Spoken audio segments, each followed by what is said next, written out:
you can hear my, hello? All right, if you can hear my voice and you are here in person, now is the time that you all have been waiting for. The debate is about to commence. And if you are online, just hold on. I'm going to be giving you some directives. I think I'm going to take this microphone. All right. So hello, everyone. Welcome to our Congressional District 5 Democratic debate. Also, folks call it CD5. I'm so glad that you all are here, both online and in person. And thank you all for taking the time to participate in this important event. A special shout out to our CD5 exec team who has been planning this debate.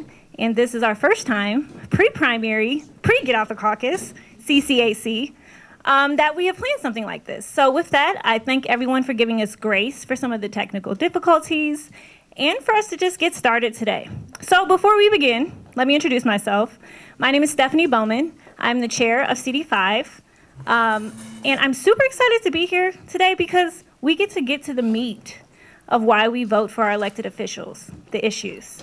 And so with that, before we begin, let me remind you of some of our ground rules. First, please listen attentively and courteously to the speakers or the moderators.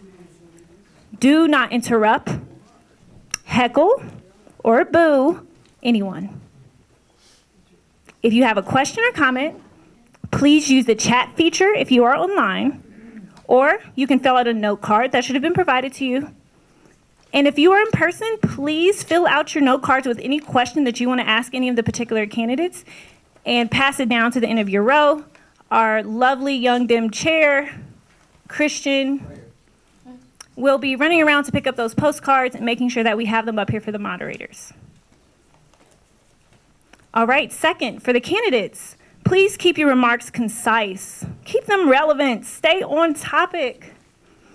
Please make sure that you don't necessarily repeat yourself too much or make any personal attacks. We are all Democrats here. All right. That part, y'all. Thank you.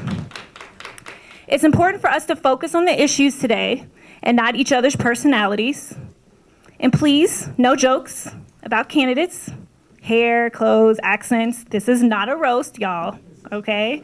And third, let's be civil and let's be constructive. Do not use profanity. I know it seems like, Stephanie, why are you saying this? But I want to say it so that we all say I've said it. Okay? Do not spread misinformation, rumors, or lies. Be honest, factual, and respectful. And please, y'all, no fake news. Don't use any alternative facts, no conspiracy theories. That doesn't live here in our party. Okay? All right, so the next thing is, oh, hold on, I skipped a step. Oh yeah, so have fun, enjoy the experience. This is a rare and valuable opportunity that our CD5 exec and El Paso County Dems have worked to organize to make sure that you all have an opportunity to get to know our candidates ahead of CCAC. All right, so you're like, okay, Stephanie, it's been a rough week. I know it's Friday, all right? But I appreciate you all being here. And I know that we all have faced many problems. There's crises going on, both home and abroad. But we know that we need effective leadership here in El Paso County. We know that we need it both at the local and at the national level. We need leaders who listen to us, who work with us, who will inspire us. And so as you all are listening today, I want you to listen for a candidate that resonates for you, that gets you inspired to attend CCAC on a Saturday, okay? And also someone that you can see them being a viable candidate in November that allows us to flip this seat. All right? And so with that, I thank you all for being here, and I'm going to keep us moving forward because, you know, this is the fun part, debating for our democracy. And with that, thank you all, and I'm handing it over to our moderator.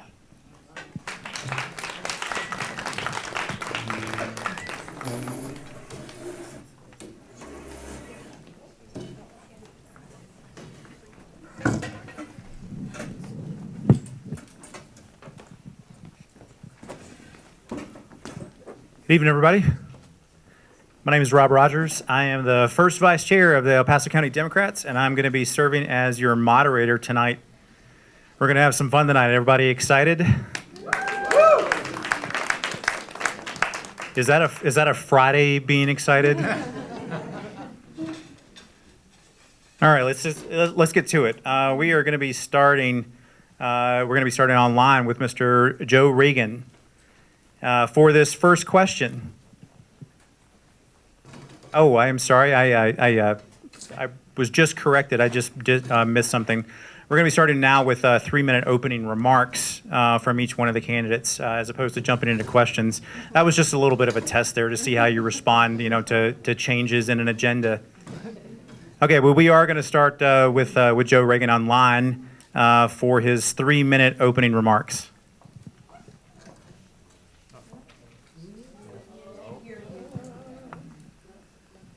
Fantastic. Of course, with a representation that's occurring in Washington, being able to leverage tools to continually to reach back to the district is going to be tremendously important moving forward. Many of you have heard me talk about my passion around mental health issues, around veterans issues, around healthcare, around education. And of course, these are all things that are very important to me and that have really inspired me to get involved in this race. But as I get out into the community and I engage with folks like yourselves, the things that keep coming up, and I think it's especially important this evening as all of you have gathered in one of the union halls, is to talk about affordability, to talk about labor, and to talk about the importance of how, while our economy is doing well, people are still struggling in our community. And it's important as someone that is going to represent this district to make sure that we're focusing on those sorts of issues. That when at the end of the day, when folks go home and they sit at that kitchen table, the things that are important to them and how we, as representatives of you, of the district, can bring those issues to Washington and make sure that they're being heard and make sure they're being addressed. When we look locally, things like insurance, housing prices, all of these are really driving things up due to both supply and demand issues, but also due to things like insurance and how climate is starting to impact the weather in our community. When it comes to labor, this is a tremendously important issue. Making sure that we have a diverse and highly skilled workforce is tremendously important. Labor unions play an extremely important role in that, not only for protecting workers' rights, but also making sure that we're allowing people to continue to upskill throughout the course of their careers in order to maintain that competitiveness. And when I go out and talk to business owners, that's one of the things that we talk about. The fact that there are those jobs, but a lot of times the workers that are applying for them don't have those skill sets. And I think that unions are part of that solution because they're able to bring forward those sorts of solutions. So I'm extremely excited to hear everyone else's take on the district. I'm really excited to share my views on the issues, both that we've talked about in advance and the issues that are important to folks. So I look forward to having this conversation. And again, thank you for your flexibility and allowing me to join this evening.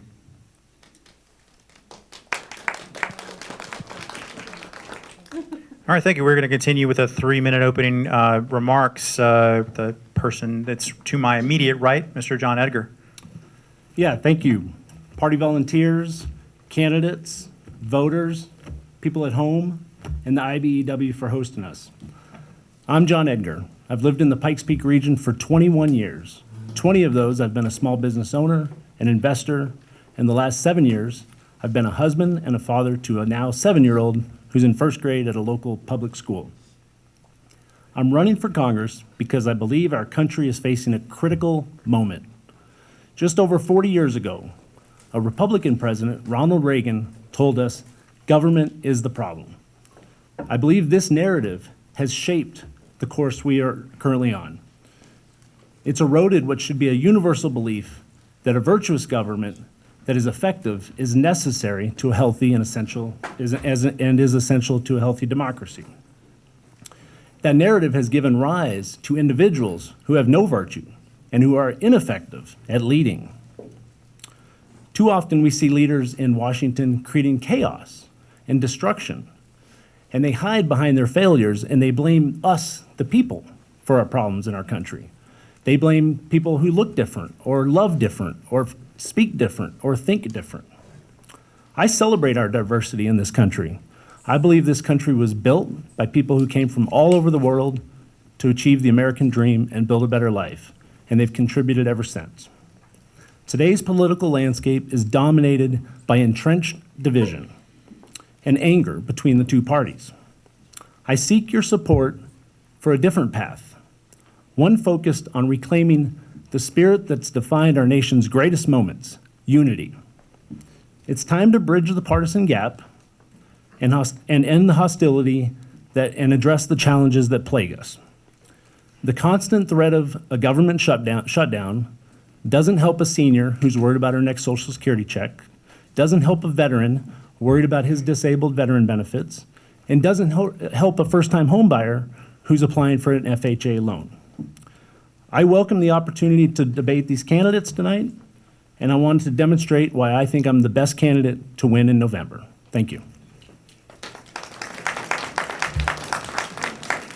Thank you very much. We're going to continue 3-minute introductions with River Gasson. Good evening, everyone. It is an honor to sit before you tonight. Good evening, everyone. It's an honor to stand before you tonight, proudly ready to represent the great state that I've always called home. And as someone who's called Colorado home their entire life, I've witnessed firsthand the resilience and strength of our communities. I come from a long line of educators, individuals who have dedicated themselves to shaping the minds of our future generations. Their commitment to knowledge and enlightenment has instilled in me a deep appreciation for the power of education to transform communities and uplift communities. I have spent my life learning, working as a researcher for the NASA Glenn Research Center, the Space Foundation here in Colorado Springs, and the University of Colorado in Colorado Springs.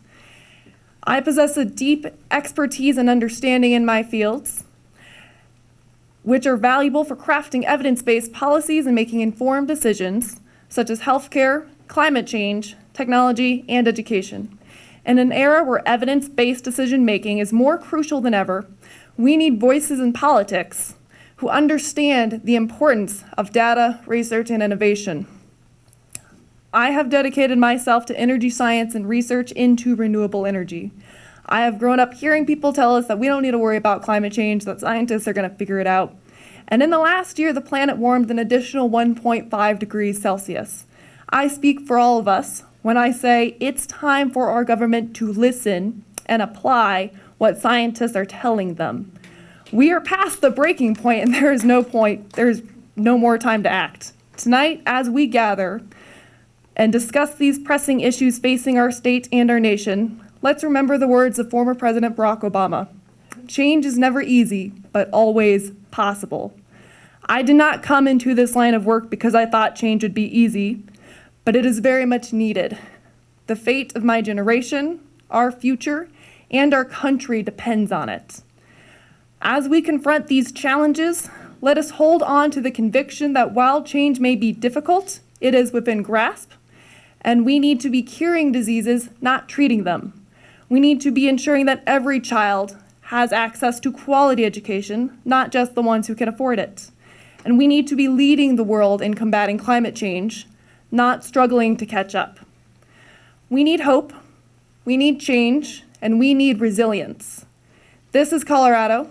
We are a state of people who run up mountains, and we are unafraid to tackle the toughest challenges head on.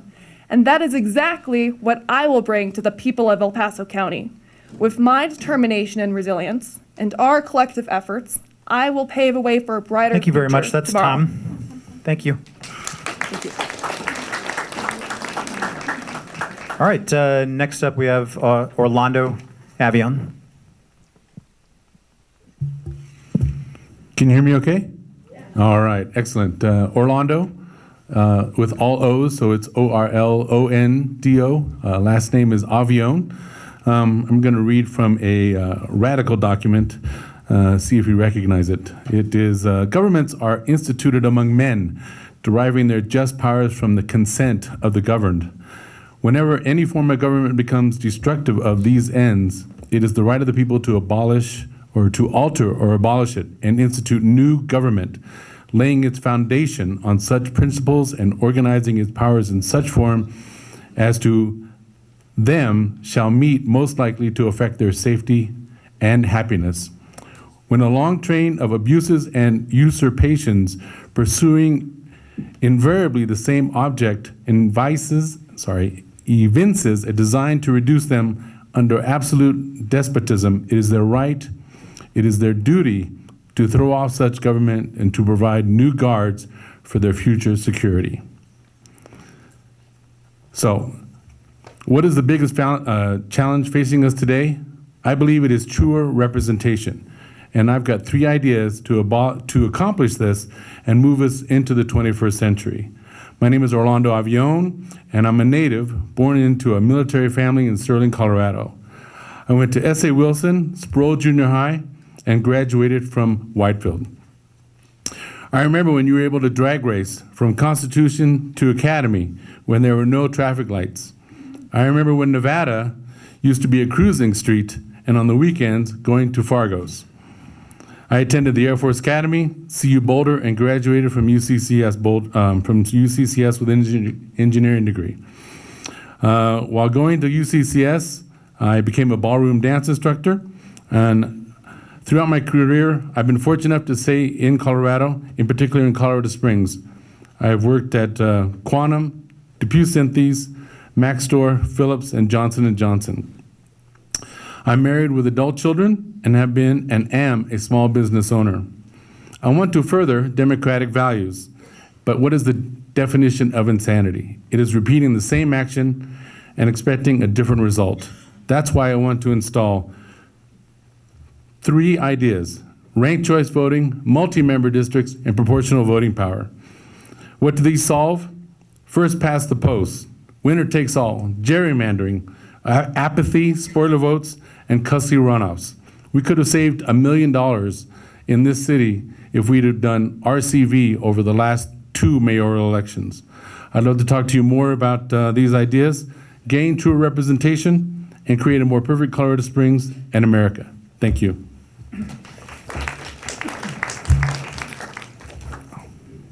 Thank you very much. And last up, to my far right, we have Adam Gillard.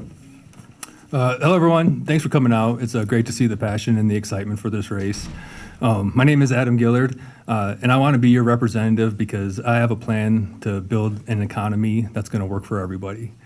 Over the last 20 years, we've seen exponential growth in this area, and our infrastructure has not kept up with it.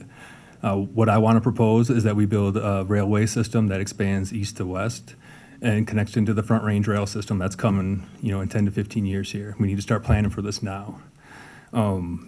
We need to be able to imagine being able to sit in Falcon or sit in Fountain and being able to get to the areas of commerce, catch a Switchbacks game, catch a Broncos game, and never have to touch your cars.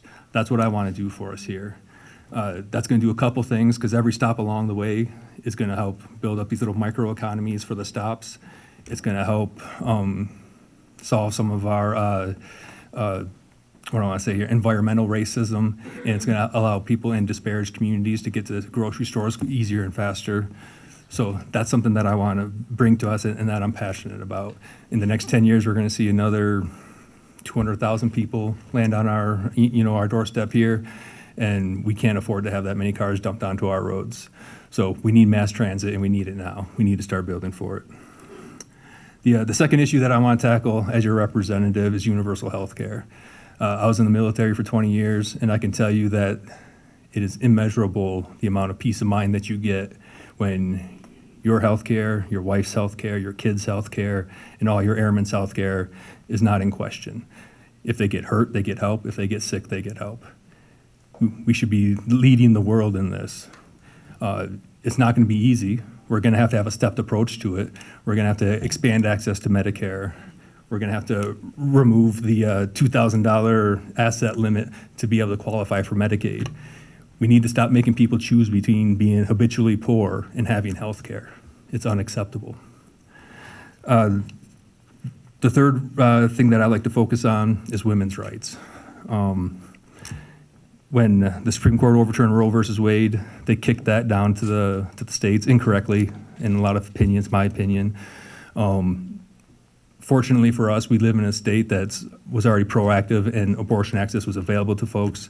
But you're going to see one person walking around here that has a petition that we need to get signed. Everybody in this room needs to sign this petition. It's going to codify abortion rights into our state constitution in order to make sure that governments and insurance agencies play no role in it. That's important for us Coloradoans, and it's proven to be important for the nation because they need a place to come also. So make sure we get that petition signed because the Republican side, the right side, they're already putting forward a petition that's 0 abortions, 0, oh, right there, Liz has it, holding up. Thank you. That's Tom. Thank you, I appreciate you.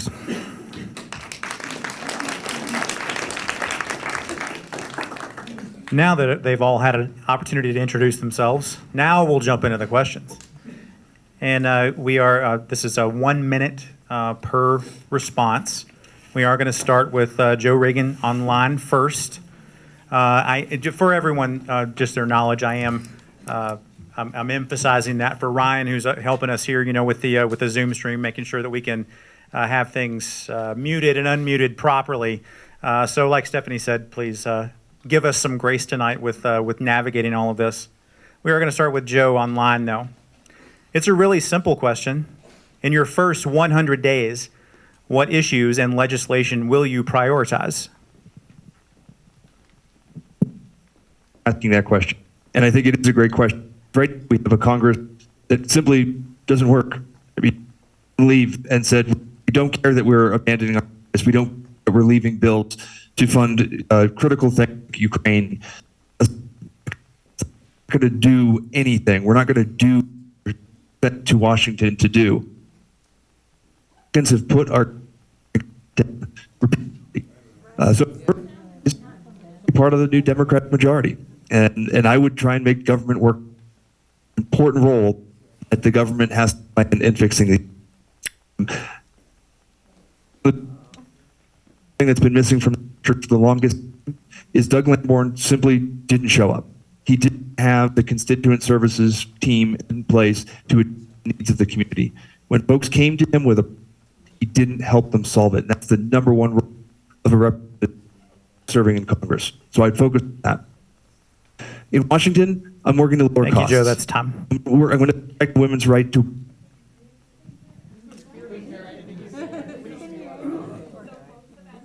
Just as a reminder, we heard the same thing that you all did, so we will get that addressed. And if the other candidates wouldn't mind a little bit of grace for that too, well, we'll get this particular thing addressed, and we'll go back in line to answer that question again. No issues with that, I'm assuming. Okay. We're going to move while we are addressing that. Then we are going to move on to John Edgar for the same question. Hi, thank you. Yeah, in my first 100 days, the first thing I'll do is I'll affirm my belief that a woman's right to choose is a fundamental right. I'll vehemently oppose any effort to pass a national ban on abortion. I'll propose legislation that outlaws the prosecution of states who are going to pass laws that prohibit women from crossing state lines to get an abortion in places like Colorado. Number 2, I'll address jobs and cost of living issues in this district. I've already put on my website a proposal called AppSlashed that'll help people save money for a down payment on a starter home and pay down student debt. I'll also propose that we sunset corporate tax cuts at the same time the personal tax cuts sunset at the end of 2025. The Republicans put corporations over people. I'll put people over corporations. I'll also bring civility back to our democracy and protect our democracy from extremism. Thank you.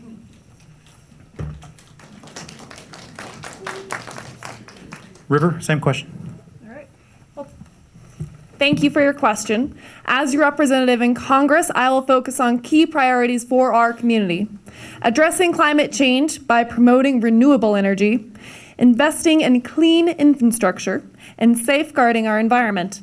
Colorado Springs is not immune to the impacts of climate change. From increasing forest fires to water scarcity, I will work to support measures that protect our environment for future generations. I will also improve education by expanding access to affordable higher education and job training to ensure that every resident has the opportunities to succeed. I will improve our economy by forgiving student loan debt. So people who are not entering the workforce with 6 figures of debt will have the opportunity to consider housing an opportunity. Finally, I will be a strong advocate for veterans and military families in our community, ensuring that they have access to resources and supporting their needs, including quality health care, housing, and job opportunities. Thank you. Thank you. Orlando. So I don't know if everyone saw CNN. There was a report for a representative, Jimenez in Florida, and he was talking about how Republicans are basically leaving office because they're not getting anything done. And he was saying essentially what I was saying, which is that just banging your head against the wall isn't getting anything done. And so for me, it would be about ranked choice voting. That's what I want to get installed, not only here in Colorado, but across the country. That's how we move forward. That's how we start getting things done in South Carolina, in Idaho, in northern Colorado, in northern California, where northern Colorado wants to secede, northern California wants to secede. Ranked choice voting is the beginning of that, moving forward and getting things done while I would be in my first 100 days. Thank you. Thank you. And Adam, you're up. All right. On day 1, we will be electing Hakeem Jeffries as the new Speaker of the House. That's day 1. On January 6th, a few days later, we're going to be reaffirming or confirming the re-election of Joe Biden as our president. Now, for the next 96 days, my effectiveness is going to rely on what happens the day after the election. I have big dreams to make this place have new transit systems and new mass transit. Luckily, I know somebody who knows the transportation secretary, so we're going to work on those networks, and we're going to build those networks and talk to the committees that are going to help this happen. So when we get into Washington and we start getting to work, we know who to talk to and we know what committees that we're going to be on so that we can start pushing this big vision. Other things that I want to focus on while I'm there is, or in the first 100 days, is VA things, because with the VA, it's a great way to build gaps or build bridges between both sides of the aisle. I think everybody wants to take care of vets, and that's what I'll focus on in order to help build those bridges in the first 100 days.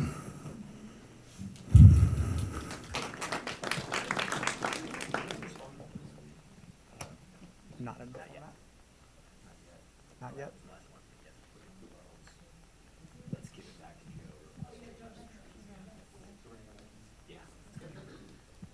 Okay, we're going to go back to Joe and see if our technical difficulties have been resolved and allow him to answer this question. So in your first 100 days, what issues and legislation will you prioritize? So I'm not sure how much of I know the folks online could hear me quite well. In general, I'll try and keep it as simple as possible. The first thing is setting up constituent services. Doug Lamborn never addressed the issues of people here in this community. And so making sure that we have a team both in Washington and here in Colorado Springs to address the issues of folks that are having challenges here that need congressional attention. Women's reproductive health is a huge issue. It goes well beyond just codifying Roe v. Wade into law, but looking at protecting all forms of women's reproductive health. Healthcare decisions should be made between a person and their doctor, and the federal law needs to reflect that. I'm also going to be looking at lowering costs. It's the number one issue that folks are dealing with, and it's the number one thing that we need to be working on at the congressional level. So those are the things that I would do in the first 100 days. Like many of the other folks said, making sure that the election is certified and moving forward to make government work for the people again. All right, thank you. That worked out a little bit better. All right, so since Joe essentially went last, we're going to start with rebuttals, beginning with John Edgar. John, you have 30 seconds to... Thank you. River, your plan to solve problems in your first 100 days is ambitious, and I'm looking forward to hearing more about it. But I would like to make note of your FEC form filing 1 had a problem on it, and you were notified about it, and you were given an opportunity to solve that problem, and you didn't solve that problem by the February 20th deadline. So I'd like to ask you, if you can't solve a small problem in the campaign, how are you going to solve this long list of problems in your first 100 days? Do you mind explaining what this problem is that you're trying to address? But, hold on. So we're going to move on now, and River, you have 30 seconds for rebuttal. Oh, shoot. Well, I don't even know what he's talking about. I can give you the letter. Let's do that later, because I don't know what you're talking about right now. Well, I'm going to keep this short and simple. If we can't save our planet, because it's on fire right now, nothing else really matters. Rolando?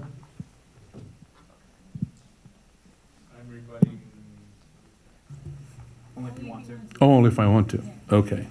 Well, let me see. Wait, 30 seconds? Starting now, please. I think here we are. We're in a democratic arena, let's say. And I think we're all very pro-democratic values. And I think what we've got to do is we've got to focus on how are we going to make changes when we get into our position. And, I don't want to feel like I'm just the only one trying to be more democratic than the other people on the panel. I'm trying to forward some ideas on how we do That's that. Tom. And that's what I want to do. Thanks. And Adam, you have 30 seconds for rebuttal if you'd like it. Yeah, I'll take it. So one thing when I was talking about taking care of the VA or Veterans Affairs, another thing that I want to address is the Hyde Amendment that allowed one person to hold our military promotions hostage last year. It's unacceptable that something like that's allowed to happen, and we need to get rid of that so that people have access to the health care that they need, and people don't have to worry about any additional costs when you're trying to serve your nation. So that Hyde Amendment needs to be eliminated, and we shouldn't allow one person to sabotage us like that. Thank you. All right, we are going to move on to the next question now. Need to go back. Okay. Okay, so we're gonna. Oh, that's what you were saying. You didn't say the question. All right, so I'm going to give it to Joe Regan for a 30-second rebuttal if you would like it. Yes, thank you.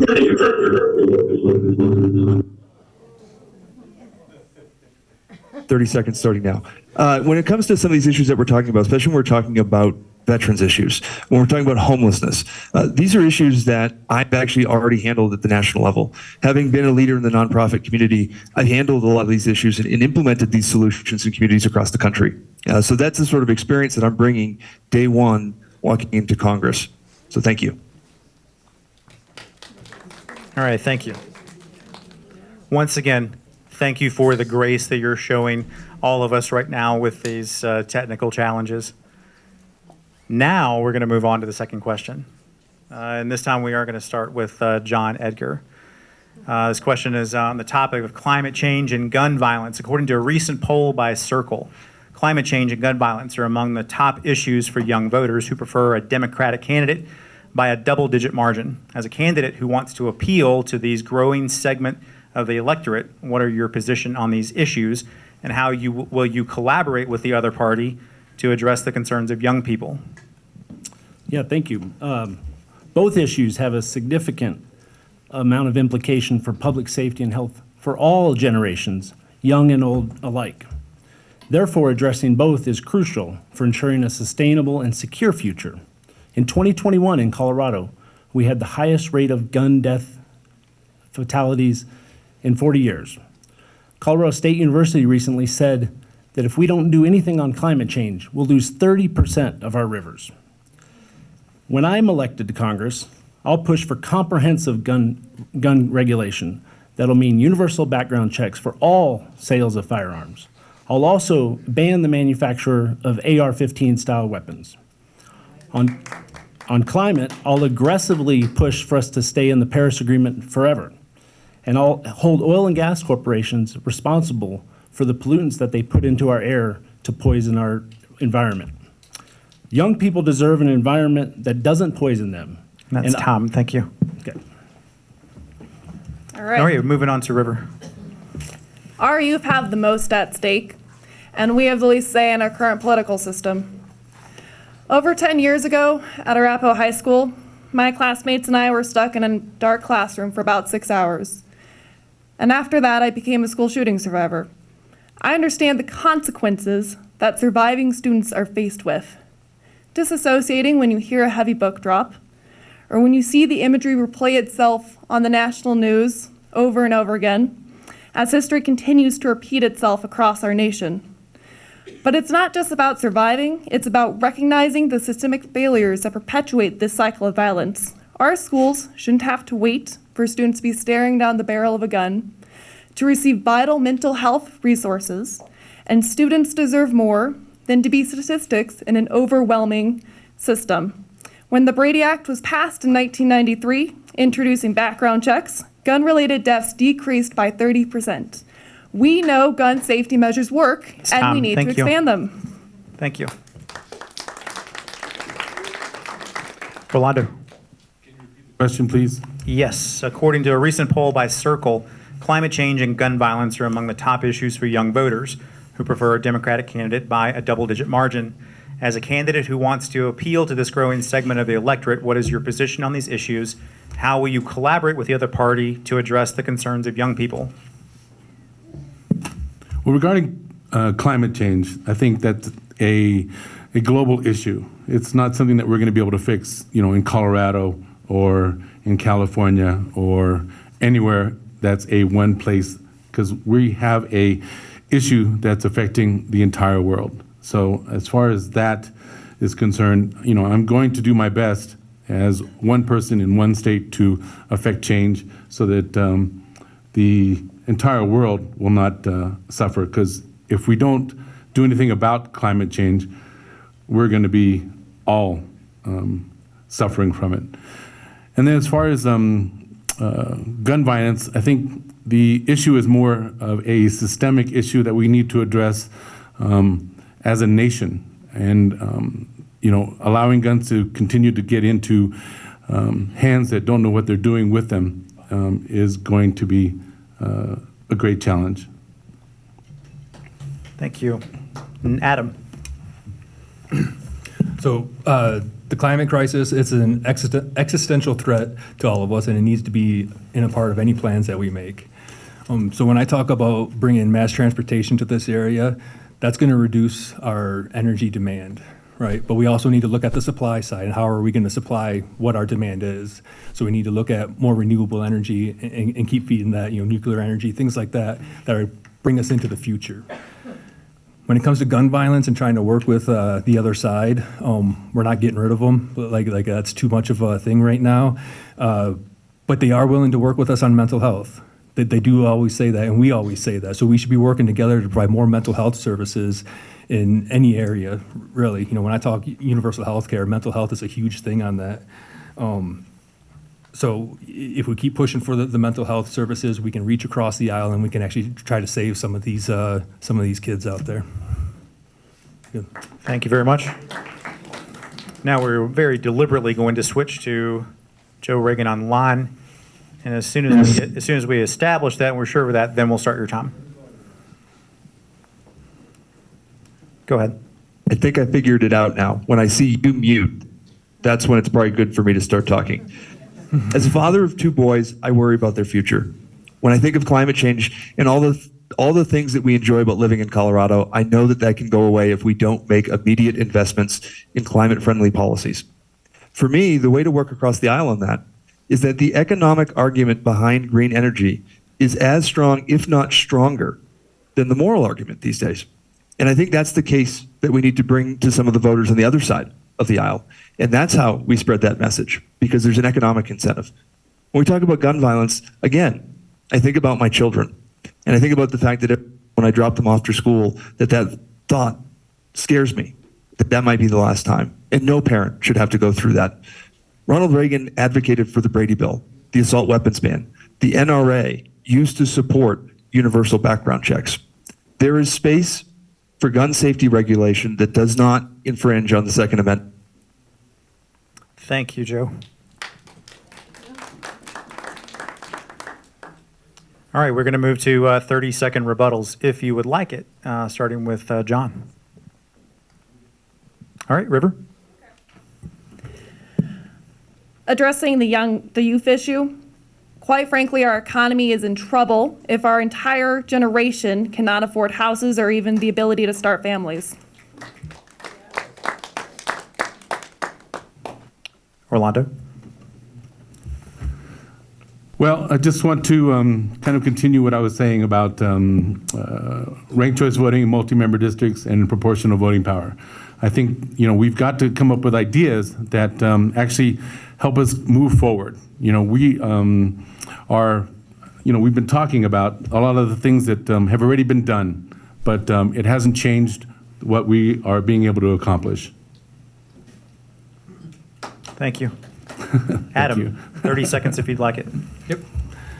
So one thing I wanted to hit on again is when we're doing all these big projects, we need to do it with a conservationist mindset in order to keep us building for the future. And that means not just protecting our beautiful sites here, but planning for fire mitigation. We have the largest urban wildfire corridor here, so we need to start planning for all that stuff. So that's another thing that we need to build on.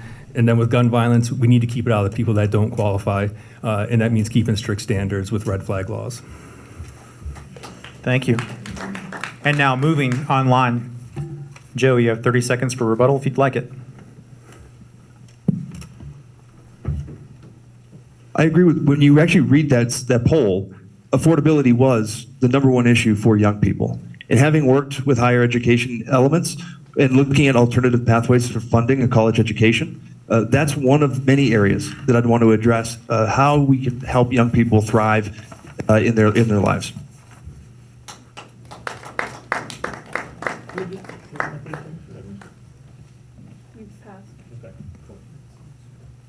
Yeah, you. Yeah, I believe when it comes to affordability, we need to be careful not to manipulate the market and disrupt people that currently own homes. We definitely do not want to bring down the cost of existing homes. That would be very disruptive to people that have saved for their whole life for a down payment and currently have a lot of their equity in their homes. We don't make people richer by making other people poorer. Thank you. All right, thank you. That is now completing question 2. Then we're now going to move on to question 3. Topic is social justice. We will be starting with River for this one. The George Floyd Justice and Policing Act is a criminal justice reform bill that would ban chokeholds and no-knock warrants, end qualified immunity for police officers, and create a national database of police misconduct and promote racial justice and accountability in law enforcement. Do you support this bill, and why or why not? How would this bill address the issues of police brutality and racial disparities in Colorado and the nation? Thank you. I would absolutely support this bill. It is a necessary step in protecting people of color who have every right to walk down a street or sleep in their own homes or simply exist as a white person does. Systemic racism is a deeply rooted issue in America's history. The social, economic, and political divide in our inequality will take generations to undo. And we must work into resolving this and undo the impacts of slavery, Jim Crow, and racial profiling. This requires holding our law enforcement accountable, and we need to reallocate those resources so that we can help more people. In Denver, the STAR program had responded to over 8,000 calls and would have otherwise been dispatched to police. 41% of those calls ended up being referred to mental health or substance use treatment. I know that there are good people in uniform who want to uphold the law and create a safer community. We need to hold everyone accountable for their actions, and we need to humanize their treatment of Thank people. you. Orlando, 1 minute. Yes, I support the bill. I think that we've got to, like River was saying, put somebody in between the persons that are out there doing bad things and create a social network. I also want to just make sure that I say that I do support universal basic income. And I think that would go a long way towards helping people out. I think a lot of things are motivated by people that are just trying to make it through another day. I think, thank you. I'll leave it at that for now. Thank you very much. Thank you. Adam, 1 minute. So I like a lot about this bill, but before I go any further, I think it's important that I recognize that my experiences with law enforcement are drastically different than our black and brown communities out there. I have never been afraid for my life when dealing with cops, and that needs to be recognized and that needs to be stated, okay? Now, with the second half of that question, the effectiveness that it's going to have in this area, I don't think it will be effective because we are so short-manned right now. We cannot bring people in for more training if we have a shortage of 80 officers on the patrol side right now. Until we start, getting a police academy here and increasing the amount of training and the amount of qualified officers that we can put on the streets, we can't bring people in for this new qualified training. So we need to continue to push for a police academy here that will be able to recruit and retain people from these disparaged communities that want to be a part of the solution. Thank you. And we are switching online. Joe, you have 1 minute.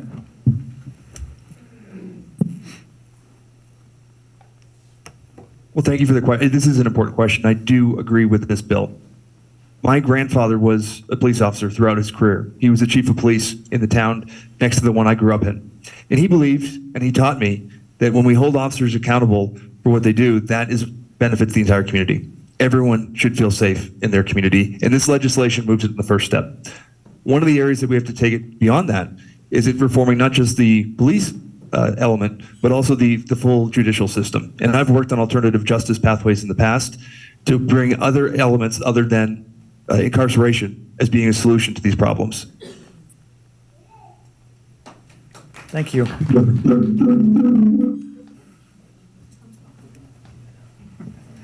John. Hi. The George Floyd murder was a murder, and it never should have happened in America. Black Americans should be able to walk down the street without fear that the people who are sworn to protect them might gun them down. The likelihood of me getting killed by a police officer is far less than a black man. And that's a problem in America. I believe authority must be held accountable. Authority without accountability is what leads to abuse. I will support legislation to ban chokeholds, no-knock warrants, and qualified immunity for the most heinous of crimes like murder and physical injury. Thank you. All right, thank you. River, you have 30 seconds. Okay. Well, it seems like all the candidates agree that this bill is good, so I will keep this short. People of color deserve better, and our law enforcement should be here to serve and protect us all.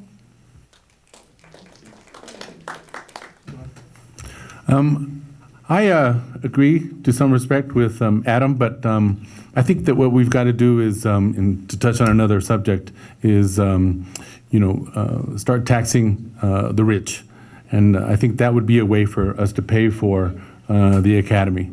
That's what I want to say. Thank you. So, like I said, I 100% support getting rid of the qualified immunity. There needs to be clear red lines, and if you cross over that red line, you need to be held accountable. That's somebody who's received law of armed conflict training, and that's how we operate. Any good society is built on law and order, and it starts with the people who are trying to put that into the communities. With the chokeholds, you can't stop training that because when you're in a hand-to-hand combat, it will get used, and we need to make sure people That's know Tom. how to use Thank it. you. Thank you. And moving online. Joe, you have 30 seconds for rebuttal if you'd like it. I would just reiterate the alternative justice pathways component of this, where when we look at our law enforcement, the entire pathway, going from where law enforcement engage all the way beyond into the judicial system, we have to make sure that we're addressing those inequalities across that spectrum. And I've seen that at the national level, Indian communities, and implemented that successfully. Thank you. And John. We need to end racism everywhere it exists, in all of our institutions, including education. Education should be equal in every zip code, no matter what family a child's born into. Education leads to knowledge, knowledge leads to power. Thank you.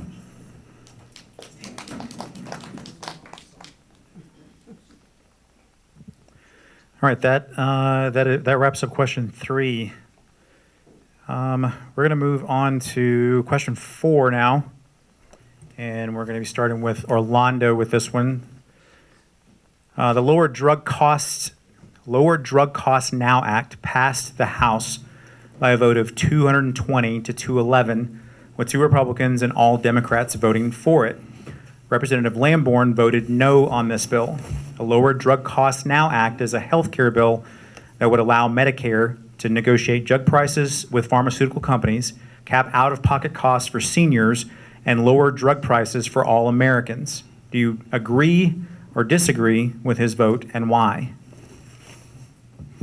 Well, I wouldn't agree with Lamborn on just about anything. So that being said, I think, one of the things that we do have to address is lowering health care. And I do think that one of the ways that we do that is that we take the competition and create, more competition. So we break up all the monopolies. I think that's where you start. And I think that you also have to be able to create systems where you're not, I apologize, I'm trying to think here. But where you don't have people that are basically walking out one door and into another. I'll have to think about that some more and explain it later on my rebuttal. All right. All right, thank you.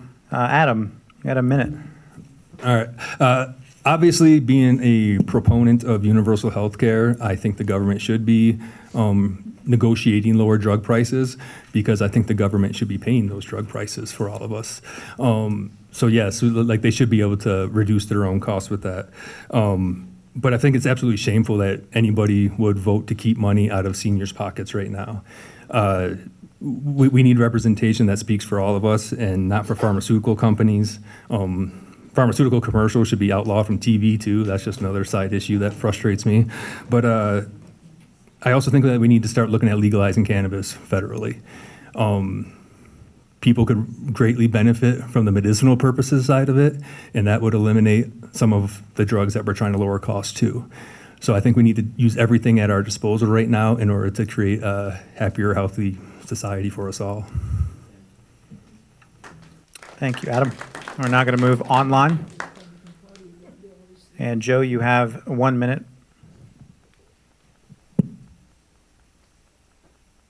So, of course, everyone else, I don't think I agree with Doug health for many Americans. And the Inflation Reduction Act made progress to allow the negotiation of drug costs. But when I worked at Easter Seals, we actually implemented a program that went beyond that. And we social determinants. And then what we found was that by addressing the non-medical of someone's overall health care, that we could significantly reduce the cost of health for them as an individual. And this was saved millions of dollars to the person that was funding the pilot program. And this is something that I'd like to implement across because it results in better health outcomes for a lesser cost. And that's the sort of novel strategies we need to reduce the cost of health care for every American. Thank you. John. I believe seniors work their whole life, and they paid into a system that they deserve to believe will be there. It'll be our job to make sure Republicans don't cut it and they don't privatize it. I believe Medicare should be for all. My family of 3 spends $17,000 a year on health insurance, and we have a $7,500 family deductible. I believe it's outrageous. I think profit in the delivery of health care, they just don't mix. I think we should eliminate profit for the delivery of health care. And I know others in this room have experienced that too. We also need to protect Social Security and Medicare and Medicaid for everyone in this community, forever. It needs to be strengthened. It needs to be, we need to avoid efforts to privatize it and cut it. Thank you. Thank you. And River. Thank you. Following Biden's initiative and agreeing with this bill is a bare minimum. Healthcare is a human right, and this includes the necessary prescriptions that we need to treat ourselves. We are the richest nation in the world, And our biomedical scientists have worked tirelessly, from the graduate students who've had to stay up till 2 in the morning in the lab, to the years of process peer-reviewed studies, trials and errors among patients, and not to mention the funding and the money that goes into our medication with the purpose of helping people who need it. And to have this help come short because someone cannot afford it is a slap in the face to all the researchers, medical doctors, and everyone else who's come together to help those in need. Having emergency EpiPens around to save a child should not cost a mortgage. Less than a couple years ago, it cost $500. I don't know about you guys, but I don't have that much just casually laying around. If someone needs insulin, for example, that's not a choice, it's a need. Diabetes shouldn't be a death sentence, and That's Tom. healthcare Thank you. shouldn't be healthcare That's and Tom. medication That's shouldn't be Tom. electric. Thank you. All right, Orlando, you have 30 seconds for a rebuttal if you'd like it. All right. So conflicts of interest, that's what I was trying to get at, is to remove the conflicts of interest and transparency.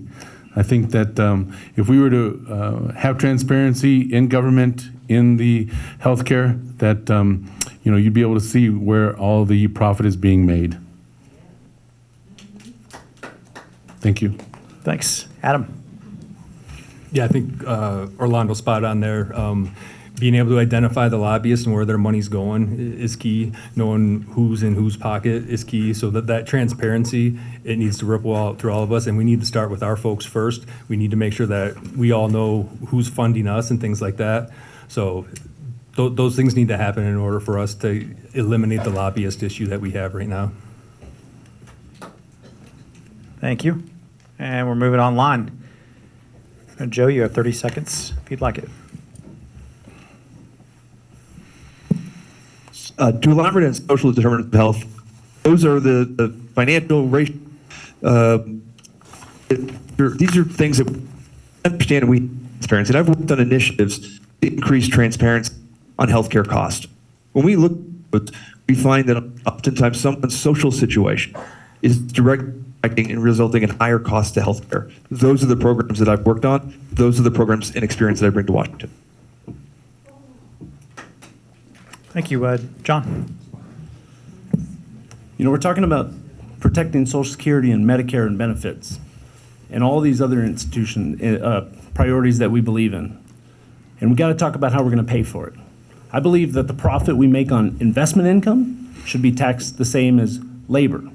Not everyone in this race on this side believes in that. I've heard people advocate for not taxing capital gains, and I encourage you to examine the candidates who have done that. Thank you. River? Healthcare and having medication should not be a luxury. And as someone who's actually had to go without health insurance, I'm quite thankful that the Biden administration expanded the Affordable Care Act. And then someone like me, who was a graduate student research at the time, was also able to get health care. Everyone should have that basic necessity met.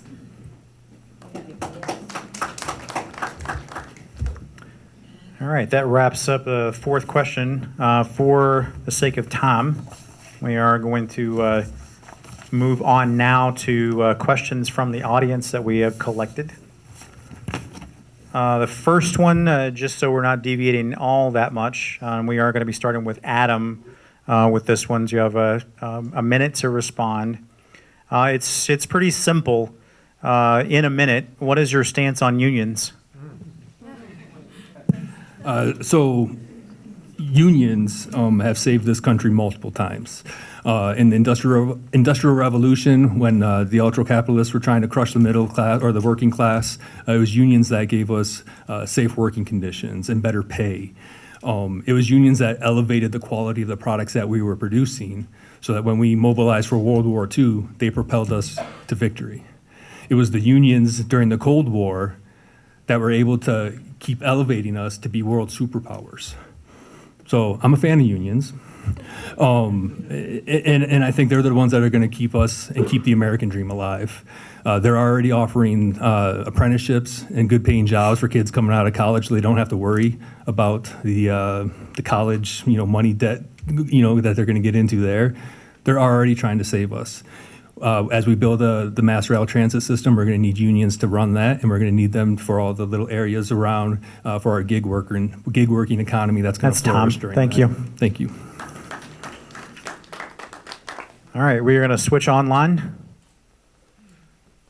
Joe, in 1 minute, what's your stance on unions?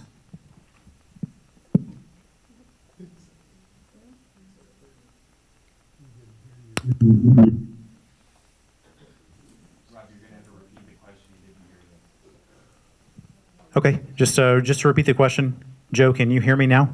Okay, in 1 minute, what is your stance on unions? I apprenticed as an electrician, and I saw firsthand it was not unions created an opportunity for those in the trades, and it goes beyond that, well beyond that as well. As I mentioned in my openings, I see unions as being a huge part of growing the economy. They are not just important to protecting worker rights, but also looking at upskilling careers. Having strong unions, we build a strong economy.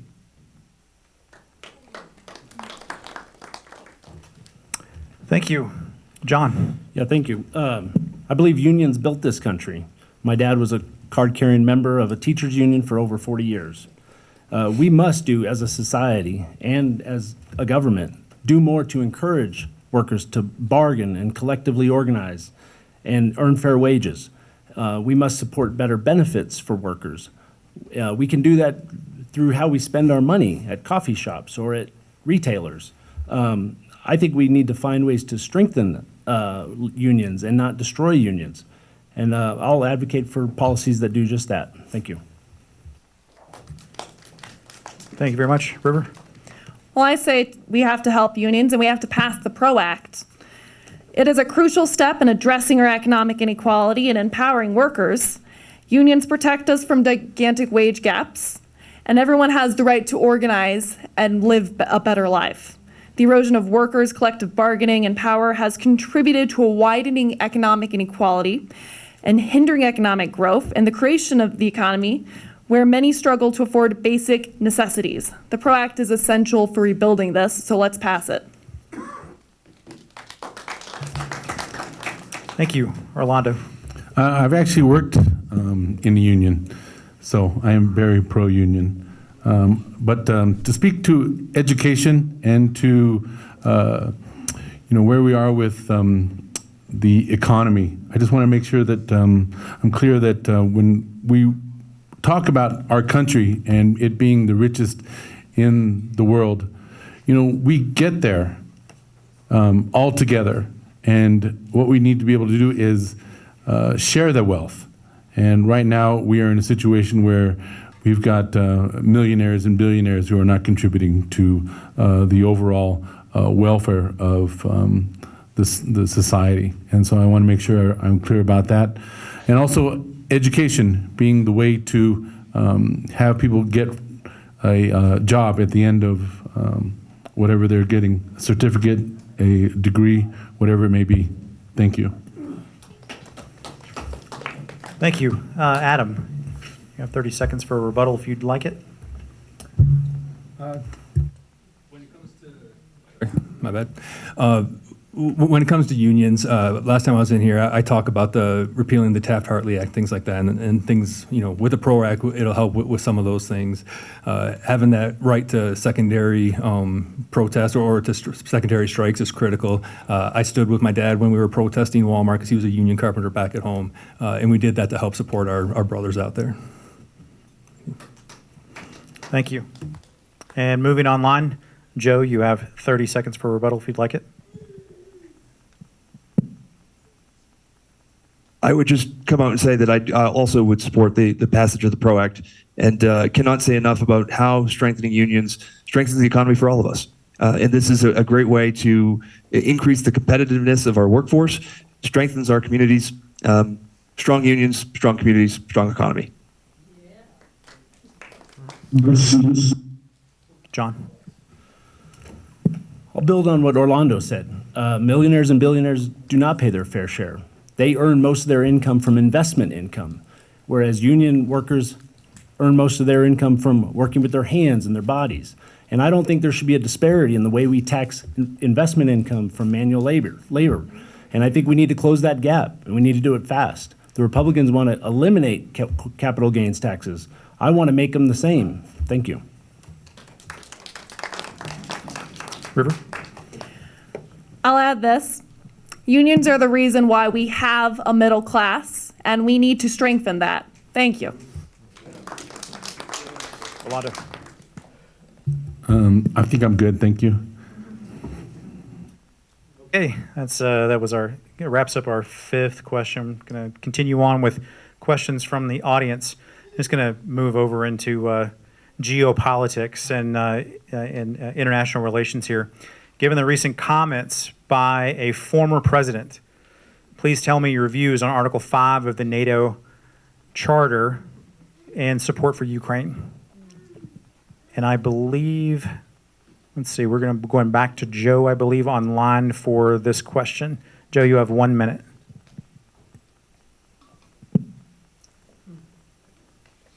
Having served in the intelligence community and working alongside our allies at a very senior level, I've seen the importance of this. NATO, keep in mind the United States is the only country to ever utilize the mutual defense clause of the NATO peace. Strengthening NATO is key for national security. We have two options. We strengthen NATO, or we have to give our own blood. And I would much rather see NATO strengthened so that folks like my children don't need to fight wars like I did. Thank you. John? 85 years ago, if you had told somebody that in 85 years, Europe will be relatively peaceful, nobody would have believed you. Europe had been at war for thousands of years. The only reason Europe's been largely peaceful for the last 85 years is because of NATO. And if we are going to be the leader of the free world, we should lead the free world. We should protect democracies, large and small, anywhere they exist, against authoritarian dictators who want to seize land and conquer continents. I believe we should strengthen our ties to NATO. We should expand it to include Sweden and Norway. And I would absolutely support Article 5. And we must resist electing a president that wants to pull us out of NATO or allow partners that don't, in his view, pay their fair share to be subject to attack. Thank you. Thank you. River? Okay. While the United States is more than just a country, we are a global superpower. And as any global superpower and any good superhero, we should be there for our allies just as our allies are there for us. Ukrainians have come to this country and have personally benefited my life and have helped my academic system. We need to be there for our friends because they are indeed our friends. And that's all I have to say about that. Thank you. Rolando? Well, speaking of the previous president, I'm going to go out on a limb here, and I think he's just an agent of Russia and China. I think, that what we are in the midst of is defending democracy around the world. And I think if we are not careful, that Russia and China are going to do their best to bring us down. I think that's already started. I think the things that are going on in Gaza and Ukraine are all attempts to start to bring down the democracy, because that's where they are threatened. China and Russia is our democracy and our ability to keep the democratic countries moving forward. Thank you. Thank you. Adam? The support for Article 5 can never be called into question. It's not about the 2% GDP. It's about, after World War II, after Bretton Woods, we signed up to be the leaders of the free world, and we need to back that up every day.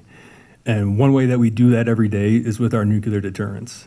Our nuclear deterrence provides an umbrella that protects all of Europe, all of the world, really.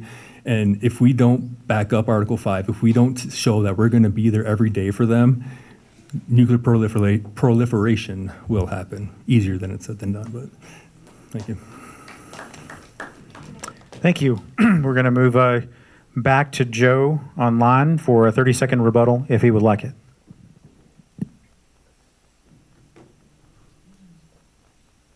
Even though Ukraine is not part of NATO, when you look at how we came together as a NATO community to support the Ukrainians, one of the things that sent us a strong signal, not only to Russia, but also to China. And I think that when we have a strong NATO, we're strengthening that relationship across the entire global community. And that's why NATO is important, not just among the NATO nations, but well beyond that as well.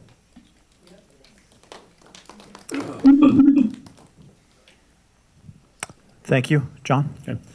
In 2019, when the former president you referred to was impeached for the first time of 2 times, it was for withholding javelins to Ukraine. It was only days after the Biden administration when we noticed through our intelligence the buildup of equipment in Belarus. I don't think those 2 things are a coincidence. I think if we allow Russia to win in Ukraine, the bloodbath we will see in Europe will be like nothing we've ever seen in our lifetimes. Thank you. River? Article 5 has so far only been invoked by us after 9/11, and it's our time to now turn around the favor and protect our allies. And while Ukraine may not be part of NATO, they are our allies, and they are at the front line defending Europe and the rest of the West. Rolando?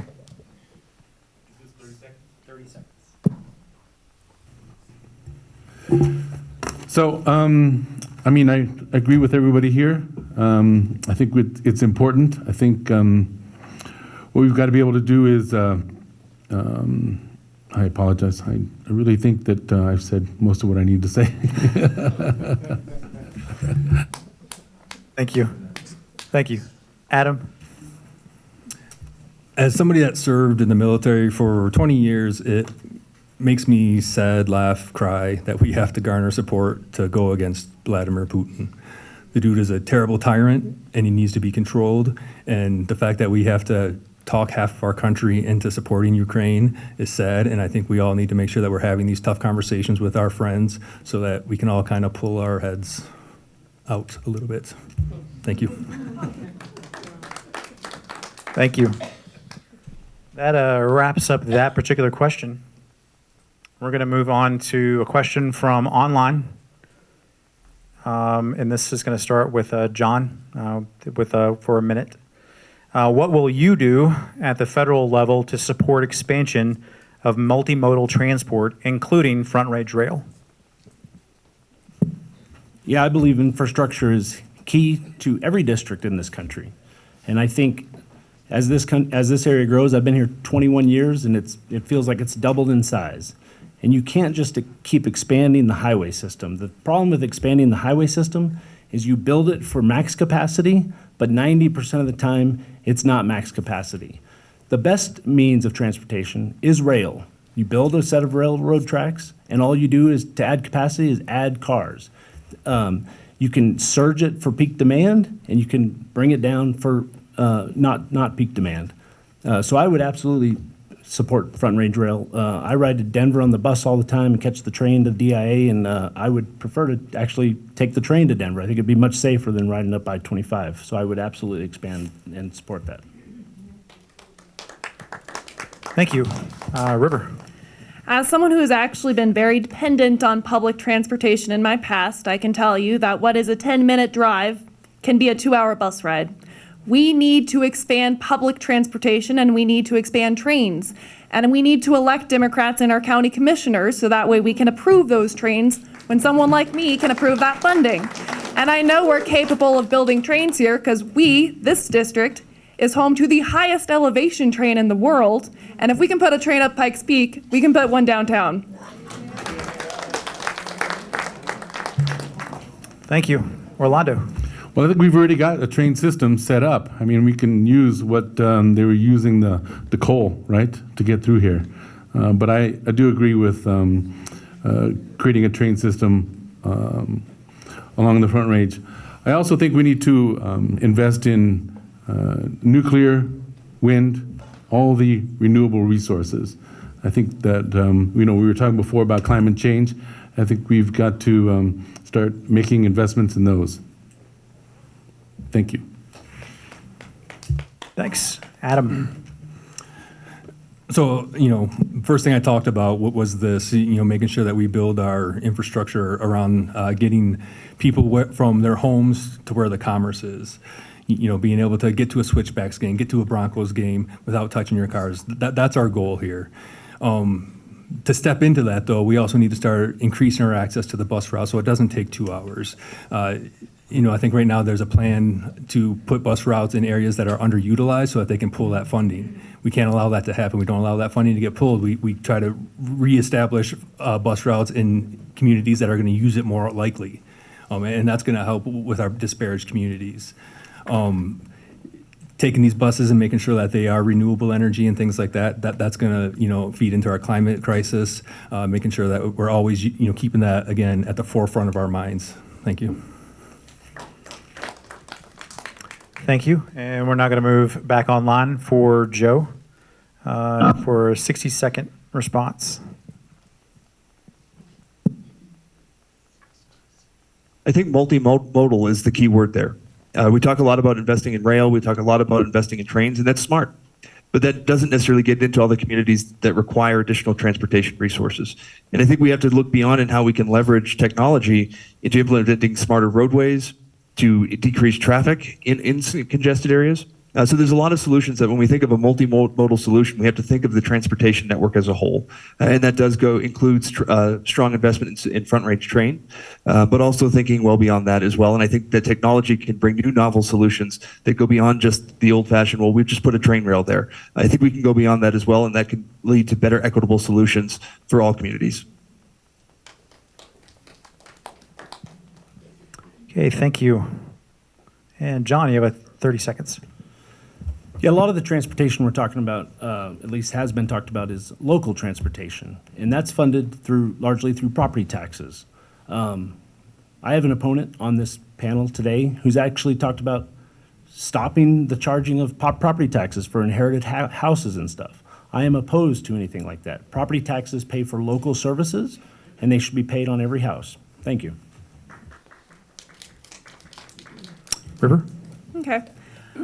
We need to be creating contracts for unions to keep our public transportation clean and green and initiating extra construction for that project as well. And I do hate to rebuttal other Democrats. However, I'm sorry, Orlando. Nope. The current train track system that we currently have, which is coal power, isn't going to be something we can easily turn into a transit system for our community as far as people traveling place to place. No, that's fine. I think we've got the space there. There's Yeah. no back and forth, please. Okay. We will be here all night. That's all right. But thank you. Yeah. Orlando, you now have 30 seconds. All right. No problem. I'm just thinking that there's space there, that's already been dedicated to a rail. That's all. Just throwing out ideas there. But I do think as far as intercity modes of transportation, we've got to improve that. I've been to Europe and I see all kinds of people that just get on trolleys all day long, and that's all they do. And it gets to wherever they need to go pretty quickly. And that's Tom. Yeah. Thank you. It can be done. Adam? Another mode of multi-transportation that we need to make sure that we don't neglect is bikes, just bicycles. Like, we need communities that we can travel in and be able to walk to the store and be able to get everything that we need. It's going to be safer communities for our kids, and it's going to be more convenient for us. So don't forget about bicycles.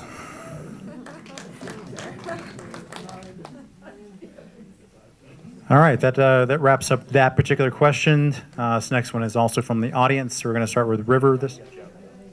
Oh, sorry. It's hard to switch back and forth between these modes. I apologize for that. Joe, you have 30 seconds. Well, I appreciate Adam mentioning the bicycles, because that is an important part. In fact, just last fall, I was involved in a really nasty bicycle crash in Cheyenne Canyon. But I also want to we talked about union protections as well, and looking beyond just, not just your rail workers, but going back to, rideshare workers as well. We need additional protection for those individuals. And unions would be a great example of how we can strengthen that multimodal part of the transportation network. Thank you. Now we will move on to the next question. And we're still going to begin with River. What are your thoughts on the current border deal suggested by Congress? And if you don't agree with it, what would be your proposal? My proposal is that we need to divert funding away from ICE and actually use that funding to have more judges at our border, so that way we can streamline our process of getting immigrants who are seeking asylum a path to citizenship more effectively and more quicker is another word for that. We also need to make it possible for people to get here, so that way we don't have to have people going through our border thousands at a time. And we also need to make sure that they all have work visas, and we need to streamline that process as well. Thank you. Orlando? Right, so I agree with River. I think, what we need to do there is fund it. We keep talking about how are we going to fund a lot of these things, and the challenge is, where do we get the money? And I think that, what we've got to be able to do, like I was saying before, is start increasing the taxing on the rich, because, we seem to be asking for a lot, and we're asking it from the middle class and from the lower class, but we're not helping them. This is a situation where, the people that are benefiting are the people that are not giving back. And I think, if we make sure that everyone that is helping to make this country as great as it is, then we will be able to secure our borders. Yes, Tom. Thank you. Thank you. Adam? So yeah, I would have loved to see this bill go through. I would go about it a little differently than some of the folks here. I think we should mobilize the National Guard, but not as a peacekeeping force or anything like that, but as a humanitarian mission. Give them the proper training to go down there and deal with these humanitarian crises like it is. When you do stuff like that, you would be able to mobilize the military JAG officers and things like that to get down and help expedite some other processes too.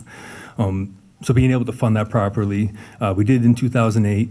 Because I was down in Tucson at the time, 60 miles from the border, and we were able to help control the influx. But treating it as the humanitarian crisis that it is critical, so that these people come to our nation chasing the American dream, and they don't immediately get hurt, damaged. So thank you. Thank you. We're going to switch to online. And Joe, you have 1 minute. So I think the bill that the Republicans just tanked represents a sound compromise that addresses many of the issues that we are having on the border. I've lived in a border community. I understand the nuances that exist on border policy. I've also, as an infantry officer, been responsible for securing a part of the Afghan border. So I've also understood the tactical side.